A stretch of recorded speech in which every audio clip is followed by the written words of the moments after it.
السلام عليكم ورحمة الله وبركاته.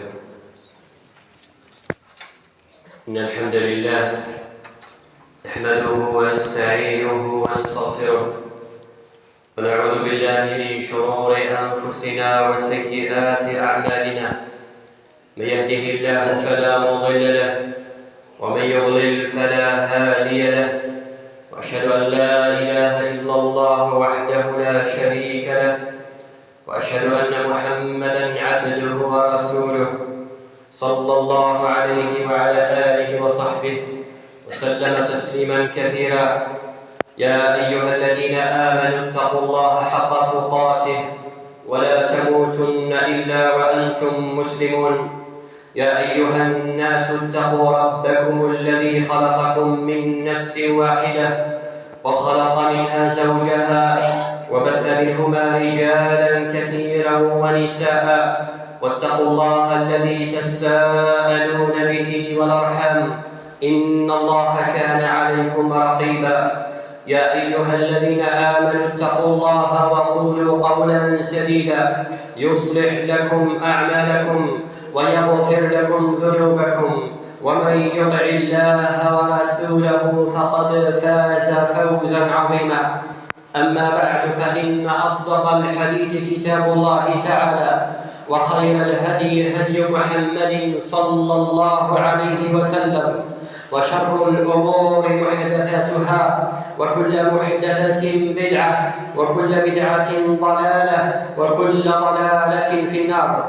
أما بعد، فيا أيها المسلمون، اتقوا الله جل وعلا حق التقوى وراقبوه في السر والنجوى، واعلموا أننا محاسبون على كل شيء حتى على ألفاظنا. قال جل وعلا: ما يلفظ من قول إلا لديه رقيب عتيد.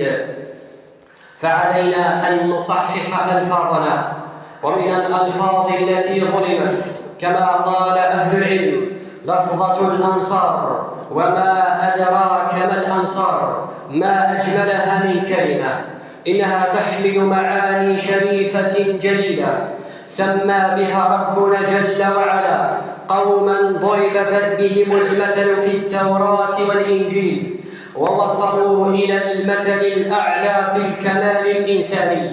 إنهم أهل المدينة الذين آزروا رسول الله صلى الله عليه وسلم لما ركب أهل مكة رؤوسهم وأصروا على الإلحاد في البلد الحرام، فقيض الله جل وعلا الأنصار لنصرة رسوله صلى الله عليه وسلم، فأنس بهم بعد وحشة، واستوطن بعد غربة، وشق طريقه في الحياة يدعو إلى ربه لا يخاف أحدا، بعد أن زالت الجلامد الصلدة الملقاة في مجراه.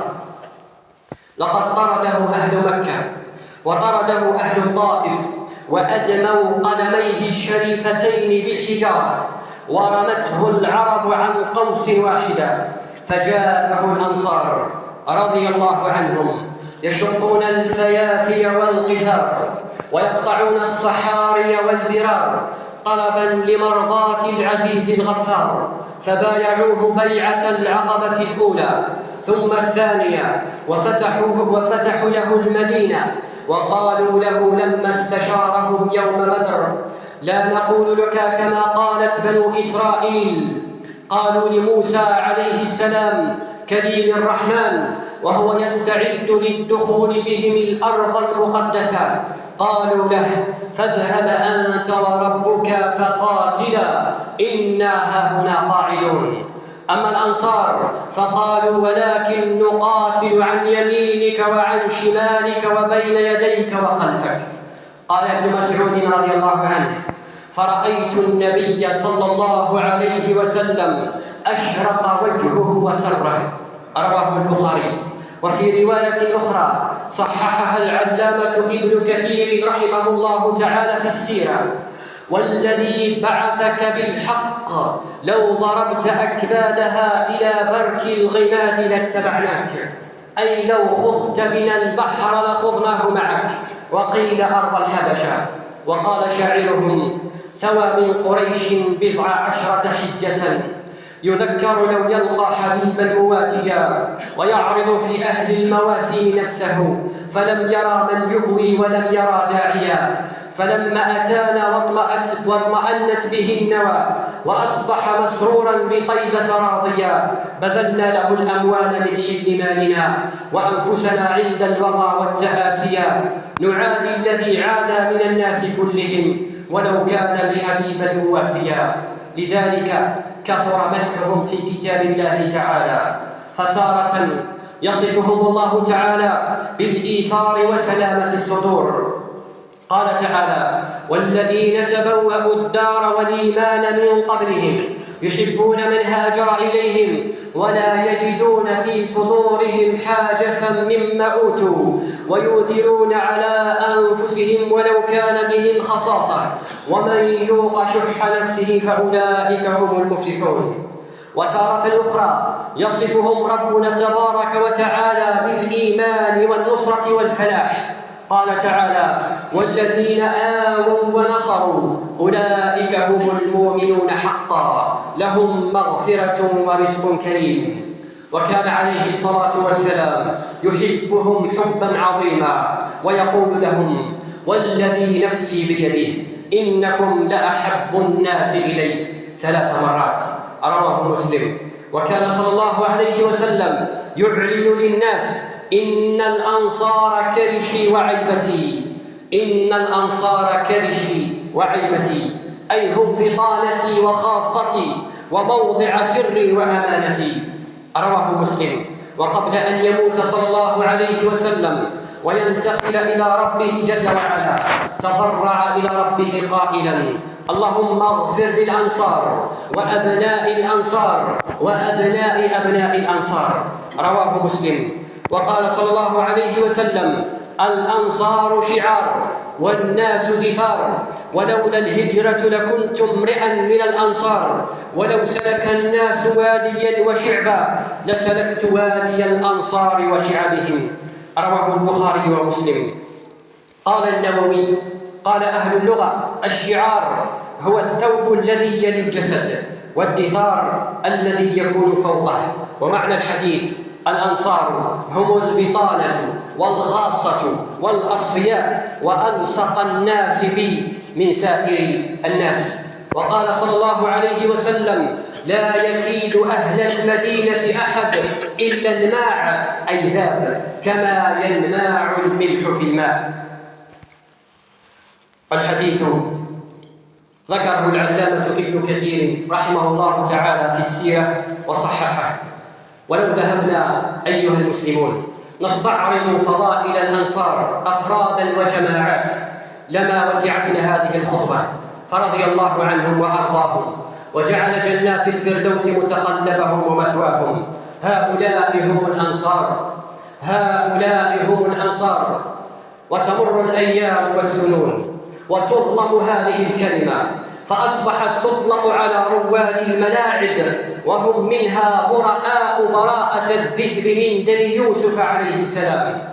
ولو أدرك العلامة الإبراهيمي رحمه الله تعالى هذه الكلمة لأدرجها في مقاله كلمات مضروبة. فلنعقد مقارنة صغيرة بين أنصار الأمس وأنصار اليوم، وبالله تعالى نتأيد. أنصار الأمس نصروا رسول الله صلى الله عليه وسلم ورفعوا راية التوحيد، وأنصار اليوم نصروا الفريق العتيد ورفعوا لواء اللهو الجديد. أنصار الأمس جاهدوا في سبيل الله حق جهاده وبذلوا النفس والنفيس، وأنصار اليوم قاتلوا في سبيل فريقهم ودفعوا الغالي والرخيص. أنصار الأمس أنفقوا أموالهم في سبيل الله تعالى، وأنصار اليوم صرفوا أموالهم ليصدوا عن سبيل الله جل وعلا. أنصار الأمس إذا خرج رسول الله صلى الله عليه وسلم للغزو تركوا ديارهم وأهليهم، وأنصار اليوم إذا سافر فريقهم عطلوا الوظائف وأغلقوا الأسواق. أنصار الأمس إذا وصلوا إلى ساحة القتال والتحم الجيشان ذكروا الله عز وجل وتضرعوا وخافوا ذنوبهم. وأنصار اليوم إذا دخلوا الملاعب والتقى الفريقان سبوا الله جل وعلا وشتموه. أنصار الأمس إذا انتصروا حمدوا الله جل وعلا وشكروه. وأنصار اليوم إذا فازوا ضيعوا الصلوات وخرجوا إلى الطرقات فصاحوا ورقصوا ومنعوا الناس من النوم. أنصار الأمس إذا هزموا رجعوا إلى الله تعالى واعترفوا بالتقصير. وأنصار اليوم إذا خسروا عادوا على ممتلكات الدولة والشعب بالتخريب والتكسير. والويل كل الويل لمن منعهم. وربما تقابلوا في الخارج مع إخوانهم فأخذوا حذرهم ولم يغفلوا عن أسلحتهم وأمتعتهم ومالوا عليهم ليلة واحدة، وقد يكون في صفوفهم جرحى وموتى، وتلك غاية إبليس. أنصار الأمس يوالون المؤمنين ولا يوادون من حاد الله ورسوله ولو كانوا أولي قربى. وأنصار اليوم يوالون من والى فريقهم ويعادون من عاداه ولو كانوا آباءهم أو إخوانهم أو عشيرتهم. أنصار الأمس يأكلون من الكسب الحلال الطيب، وأنصار اليوم يشربون المسكرات والمخدرات. وليت شعري إن هذه المقارنة ليست بين أولئك القوم وهؤلاء، بل بين لفظة الأنصار ولفظ الأنصار. ألم تر أن السيف ينقص قدره إذا قيل إن السيف أمضى من العصا؟ بارك الله لي ولكم في القرآن العظيم ونفعني بما فيه من الآيات والذكر الحكيم. أقول الذي تسمعون وأستغفر الله العظيم لي ولكم إنه هو الغفور الرحيم.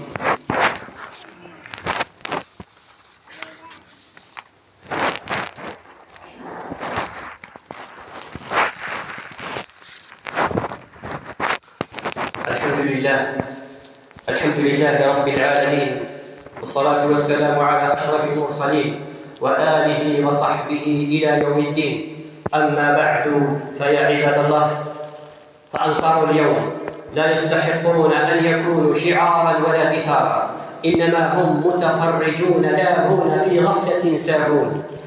وأما عن تضييع الأوقات والصلوات فأمر منذر بالويلات، لا سيما أيام الكؤوس والبطولات. فمنهم من يتخلف عن الصلاة إذا تعارض وقتها مع وقت المباراة، والجمع في هذا الوقت غير صحيح، فلا بد من الترجيح. ومنهم من إذا سلم الإمام قام ينقر ما فاته من الأولى ليدرك ما فاته من الثانية. وأحسنهم حالا من إذا أدرك الإمام كاد يسبقه بالسلام ليلحق الحكم قبل صافرة الختام. فإذا قيل له سبح قال إذا خرجت يشهد لي الطريق، فإذا قيل والنوافل قال في البيت أفضل. فإذا قضيت الصلاة على غير موعد المباراة تعالت في المساجد الأصوات لعلك تحسبها بالتكبير والتهليل، كلا بل باللغط والعويل. يستذكرون أحداث المقابلات ويتحسرون على ما ضاع من الأهداف واللقطات، ويذمون المتسبب في السقطات. تسمع كل ذلك بالتفصيل حتى كأنك قد حضرت المباراة، وليس الخبر كالعيان إلا في هذا المكان. وإن كنت على موعد مع أحدهم ديني أو دنيوي وافق زمن المقابلة فربما وفى عرقوب ولم يفي صاحبك. أما عن أخبار اللاعبين وأسماؤهم وأعمارهم وأعمالهم وأموالهم وسيرهم عند الأنصار فشيء عجيب، كأنك تقرأ في التهذيب أو التقريب أو اللسان أو الميزان. ولو حلفت أن أكثرهم لا يعرف أسماء المبشرين بالجنة أو أمهات المؤمنين لكنت ضارا غير حالف، إلا من رحم الله جل وعلا، وقليل ما هم. ويزداد الخطب سوءا بذكر أسماء الكفار في بيوت الله جل وعلا، والذب عن لعبهم واحترافهم والتماس الأعذار لهم، بل ربما وصل الأمر إلى الشقاق والفراق وسوء الأخلاق. والله عز وجل يقول: فما لكم في المنفقين فئتين والله أركسهم بما كسبوا. ولم يسلم ذلك ولم يسلم ذلك لا المسجد الحرام ولا المسجد النبوي ولا الأقصى لمن عن هذا الحرام. وإن كان اللاعب الكافر ممن ذاع صيته وضرب في شهرة القدم بسهم قالوا إنه مسلم أو سيسلم، أو أن زوجته قد لبست الحجاب وربما الجلباب. وإن كان مسلما قالوا إنه من المصلين وممن يطعم المسكين ولا تفوته الصلاة في حين، ربما تقدم في الصلاة المأمومين. وليس هذا من المبالغة في شيء، فقد سمعنا أكثر منه، وسمعنا من هؤلاء من إذا ذكر عندهم الإمام مالك أو الإمام أحمد أو شيخ الإسلام ابن تيمية رحمه الله تعالى جميعا عرض بالهمز واللمز وقال هم رجال ونحن رجال. وبعد، فهذه بعض أذكار القوم أردنا بسردها أن نذكر أنفسنا وإخواننا بما فيه من غفلات، حتى نتفطن لما يدبر لنا الأعداء من مكيدات، لعلنا نتدارك قبل الفوات ونغتنم الأوقات في الباقيات الصالحات. فمن أبى إلا فلا أقل من المباحات الواضحات واجتناب الشبهات مع لزوم السنة والإكثار من الدعاء. وفق الله شبابنا لما يحب ويرضى. اللهم اشف مرضى المسلمين وارحم موتى المسلمين واقض الدين عن المدينين يا ارحم الراحمين. اللهم اجعل بلدنا هذا آمنا مطمئنا سخاء رخاء وسائر بلاد المسلمين. اللهم وفق ولاة امورنا لما فيه صلاح البلاد والعباد. اللهم وفقهم وسددهم وارزقهم البطانة الصالحة والحاشية الناصحة يا ذا الجلال والإكرام يا رب العالمين. اللهم انصر إخواننا المستضعفين في كل مكان. اللهم كن معهم ولا تكن عليهم. اللهم عليك باليهود الصهاينة المعتدين. اللهم وأرنا فيهم يوما أسود كيوم بدر وحنين يا رب العالمين. اللهم نكس أعلامهم وفرق كلمتهم وشتت جمعهم ومزقهم كل ممزق يا رب العالمين يا ذا الجلال والإكرام. اللهم اجمع شمل إخواننا المستضعفين. اللهم وحد صفهم وانصرهم على عدوك وعدوهم يا رب العالمين يا ذا الجلال والإكرام. وصل اللهم على نبيك محمد وعلى آله وصحبه الطيبين الطاهرين. وآخر دعوانا أن الحمد لله رب العالمين. وقوموا إلى صلاتكم يرحمكم الله.